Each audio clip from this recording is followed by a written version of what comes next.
নমস্কার, আশা করি সবাই ভালো আছেন। আবার একটা নতুন রেসিপি নিয়ে চলে এলাম। আজ বানাবো দুধ পুলি, যার জন্য এখানে আমি 500 সেদ্ধ চাল নিয়েছি। চালের গুঁড়োটাতে হালকা নুন দিয়ে আমি ভালো করে গরম জল দিয়ে চালটা মেখে নেব।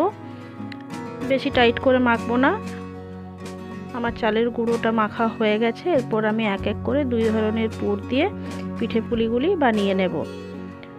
আমার এখানে পিঠে পুলিগুলি প্রায় বানানো হয়ে গেছে। এরপর এখানে গ্যাসের মধ্যে হাঁড়িতে গরম জল বসিয়ে মুখের মধ্যে একটা পরিষ্কার কাপড় বেঁধে প্রত্যেকটা পিঠে পুলি আমি ভালো করে সেদ্ধ করে নেব। দেখতেই পাচ্ছেন জল আমার গরম হয়ে গেছে, ওপর দিয়ে একটা ভাপ বেরিয়ে এসেছে। এবার আমি এক এক করে সব পিঠে পুলিগুলি এর মধ্যে দিয়ে দিলাম।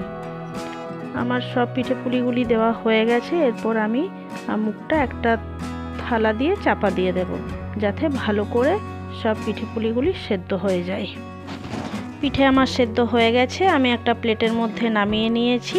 এরপর কড়াইতে আমি 1 চামচ ঘি দিয়েছি আর খানিকটা গোবিন্দভোগ চাল।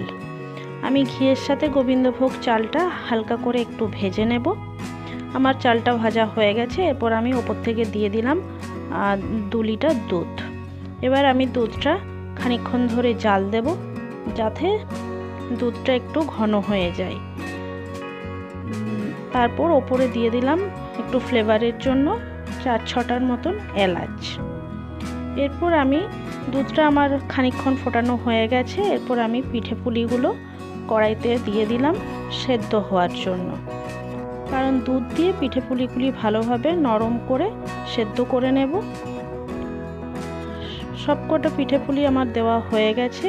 এরপর আমি ওপর থেকে দিয়ে দেব খানিকটা খোয়া, যাতে পিঠে পুলিগুলো আমার ঘন হয়ে যায় আর খেতেও খুব সুন্দর হয়।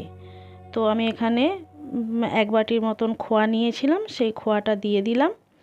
এরপর ভালো করে আমি একটু নাড়াচাড়া করে নেব। এরপর ওপর থেকে দিয়ে দিলাম পাটালি গুড়, যেটা আমাদের শীতকালে পিঠে পুলির জন্য খুবই বিখ্যাত। আমার এখানে পিঠে পুলি তৈরি করা হয়ে গেছে। আমি এবার এটা পরিবেশন করব। ধন্যবাদ। ভিডিওটি যদি ভালো লেগে থাকে অবশ্যই শেয়ার করবেন, কমেন্ট করবেন।